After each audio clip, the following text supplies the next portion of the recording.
The one sentence every manipulator says first, a sentence that sounds like pure, unadulterated kindness, is this: "I understand you completely, better than anyone ever has." It's often delivered with a gaze that seems to penetrate your very soul, a gentle nod, or a soft tone that feels like a balm to your deepest insecurities. This isn't just about surface-level agreement, it's an immediate, aggressive leap into pseudo-intimacy. Think about it. You've just met someone, maybe exchanged a few vulnerable details, and suddenly, they're mirroring your deepest pain, reflecting back sentiments you thought only you harbored. They position themselves as the sole key to your complex inner world. It feels incredibly validating, doesn't it? Like finally, someone truly gets you. That's the bait. This sentence isn't just a kind gesture, it's a meticulously crafted probe. It's designed to disarm you, to bypass your natural defenses, and to create an illusion of an instant, profound connection. When someone tells you they understand you better than anyone, what they're really doing is claiming ownership over your narrative.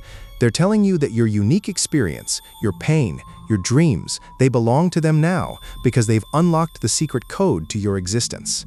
It's a psychological shortcut to trust, and it preys on a fundamental human need: to be seen, to be heard, and to be understood on a level beyond the superficial.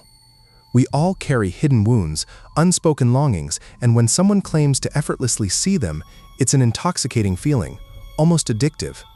I've seen this play out countless times in personal relationships, in workplaces, even in public spheres. Take Sarah, for instance. She had just gone through a particularly brutal breakup, feeling utterly exposed and misunderstood. She was reeling, convinced that no one could possibly grasp the depth of her heartbreak. Then she met Mark. He listened patiently as she recounted snippets of her story, and after a particularly raw moment, he leaned in, his eyes soft, and said, "Sarah, I understand you completely, better than anyone ever has." It wasn't a question, it was a declaration.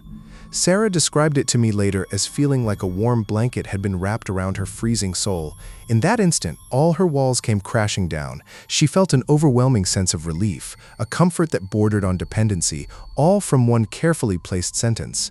She thought she had found her savior, her soulmate, someone who finally saw her.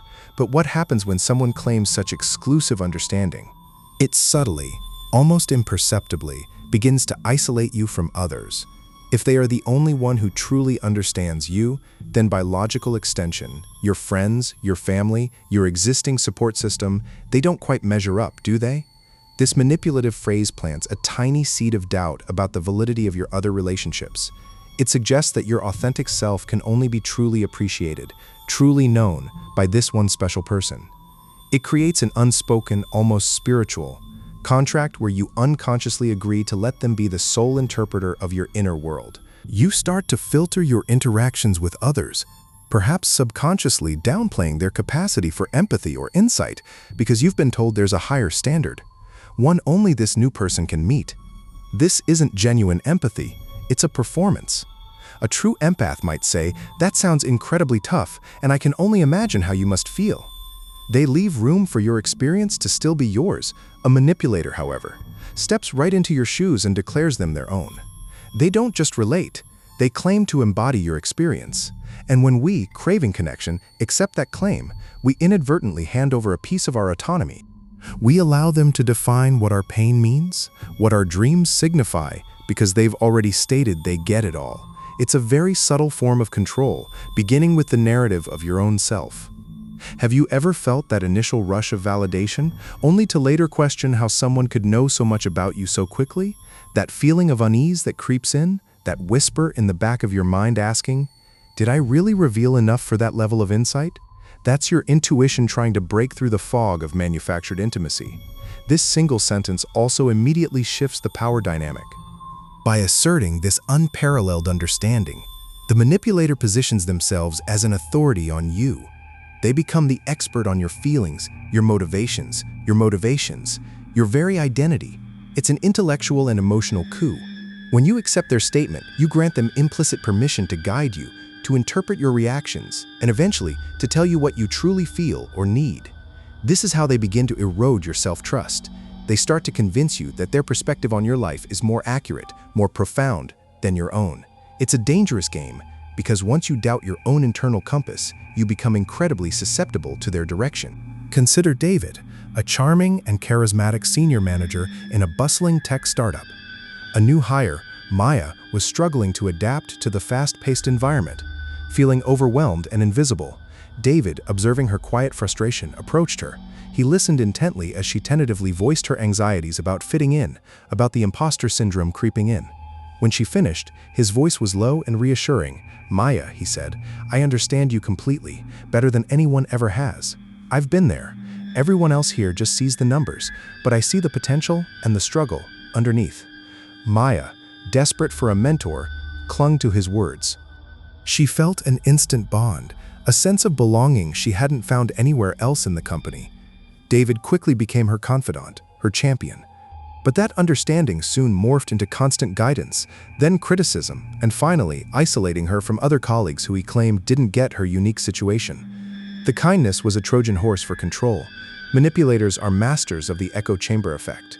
They listen intently, not to genuinely understand you, but to gather intel. They collect your vulnerabilities, your fears, your desires, and then they feed them back to you, perfectly reflected, making you feel profoundly seen. They're essentially using your own words, your own emotions against you, but in a way that feels incredibly affirming. They don't offer new insights, they simply amplify what you've already told them, making it sound like their unique revelation. It creates a powerful dopamine hit, a reward for finally being gotten. But this isn't true connection, it's a mirroring tactic that allows them to bypass authentic engagement and create a superficial but intense bond. What's conspicuously absent from this manipulative understanding is any genuine challenge or healthy boundary. True understanding in a healthy relationship often involves constructive disagreement, respectful questioning, or even a loving pushback. Someone who truly understands you might say, "I hear you, and I get why you feel that way, but have you considered this other perspective?" They don't just parrot your feelings, they engage with them. The manipulator, however, offers no but. There's no nuance, no room for growth, just an absolute acceptance of your current state, because that state is precisely what they need to leverage. They want you to stay in that place of vulnerability and reliance, because that's where their power lies. This initial understanding is also incredibly fragile. It crumbles the moment you assert your own will, express a differing opinion, or set a boundary. Because their understanding wasn't about you at all, it was about their ability to control the narrative of your relationship. When you deviate from that narrative, when you stop being the person they understood, their kindness often evaporates, replaced by confusion, frustration, or outright anger. The mask slips, revealing the hollowness of their initial claim. That's when the gaslighting often begins, as they try to convince you that you've changed, you're being unreasonable because they understood you perfectly at the start. If this rings true for you, if you felt that shiver of recognition, that dawning awareness of a pattern you've encountered, I want you to share your thoughts in the comments below. What did that initial understanding feel like to you, and what did it eventually lead to? Your experiences are powerful, so what does genuine kindness and true understanding look like? If not this, it looks like patience. It looks like curiosity, not declaration. It looks like asking open-ended questions and truly listening to the answers, rather than imposing their own interpretation. It involves respecting your boundaries, even when they don't fully get them. It means admitting they don't always understand, but committing to trying. True understanding evolves over time, built on shared experiences, mutual respect, and the willingness to navigate disagreements with grace. It isn't a flash-in-the-pan declaration, it's a slow, steady construction. The truly kind person doesn't need to tell you they understand you better than anyone. They show it through consistent action, through genuine empathy that doesn't demand anything in return. To protect yourself from this subtle form of manipulation, you need to cultivate a healthy skepticism towards anyone who claims instant, perfect insight into your soul. When you hear that phrase, or a variation of it, let a little red flag flutter in your mind. Instead of immediately embracing the comfort, ask yourself, how do they understand me so completely? What specific evidence have I given them to warrant such a profound claim? Often, the answer is very little. You might have shared a superficial story, and they've extrapolated an entire complex identity from it. Challenge that assumption internally. Don't let someone else define your inner world for you, especially not someone you've just met. Your inner world is sacred territory. Sua intuição, suas memórias mais íntimas, seus sonhos não ditos. Tudo isso forma santuário que só você detém a chave. Quando alguém se aproxima com a audácia de proclamar conhecimento instantâneo e total sobre essa terra sagrada, elas não estão apenas sendo amigáveis, estão querendo reescrever a sua narrativa interna. Não para seu benefício, mas para deles. Elas querem se posicionar como o único intérprete válido de sua própria experiência, o seu guia indispensável. E uma vez que você entrega essa autoridade, mesmo que inconscientemente, o controle começa a escorregar de suas mãos. É como se eles dissessem: eu conheço a paisagem do seu coração melhor do que você mesmo, então confie em mim para te guiar. E essa é a semente da dependência. Elas querem que você duvide do seu próprio GPS interno, da bússola que aponta para a sua verdade. Essa frase não é convite à intimidade, é golpe sutil de desorientação. Pensa na última vez que você sentiu que alguém realmente te entendeu. Provavelmente não foi com uma declaração bombástica, mas através de gestos pequenos e consistentes. Foi alguém que lembrou de detalhe que você mencionou semanas atrás, que percebeu uma mudança sutil no seu humor sem que você precisasse dizer uma palavra, que te ofereceu silêncio confortável quando palavras eram demais. Essa é a diferença. O entendimento verdadeiro é conquistado, não declarado. É uma jornada mútua, não uma invasão unilateral. Ninguém pode pular etapas no processo de conhecer o outro. Aqueles que tentam estão geralmente mais interessados em projetar uma imagem de si mesmos, a imagem do Salvador, ou do único que realmente te vê, do que em realmente ver você. Eles constroem espelho falso e esperam que você se veja nele, ignorando quem você realmente é. É uma performance para o benefício deles, e não para o seu. Você já se pegou entregando sua bússola interna a alguém que se gabava de te entender profundamente?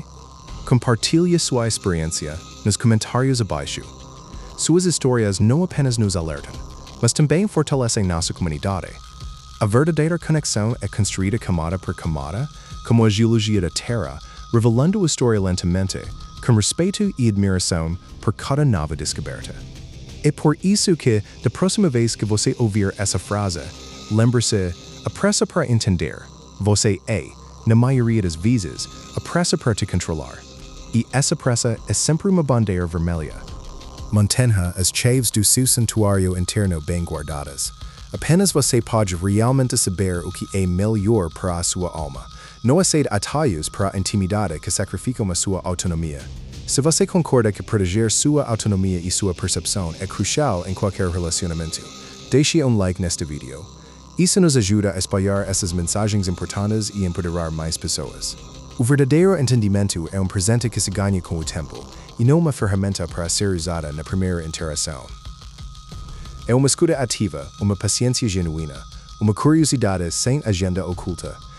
E, acima de tudo, é reconhecimento humilde de que o outro é universo em si, vasto e sempre em expansão. Impossível de ser totalmente mapeado por uma única declaração. É processo contínuo de aprendizado e aceitação, onde cada peça se encaixa organicamente, sem coação. If learning to spot these subtle red flags helps you feel a little safer, a little more confident in your relationships, then consider subscribing to Red Flag Diaries. We delve deep into these often hidden patterns, because awareness is truly your strongest shield. Reclaiming your narrative is perhaps the most crucial step. Understand that your experiences, your emotions, your identity, these are yours alone to define. No one else has exclusive access to your internal landscape, no matter how persuasively they claim to. When someone says, "I understand you completely," better than anyone ever has, what they're often trying to do is bypass the messy, difficult, but ultimately rewarding work of truly getting to know someone. They want to jump to the finish line, to a place of assumed intimacy and control, without putting in the honest effort. Don't let them. Trust your gut. If something feels too good, too easy, too instant, it often is. The most profound connections are built, not declared, and they leave room for both understanding and misunderstanding, because that's the messy, beautiful truth of being human. And if you know someone who might benefit from understanding this dangerous dynamic, consider sharing this video. Sometimes, awareness is the first step to true protection.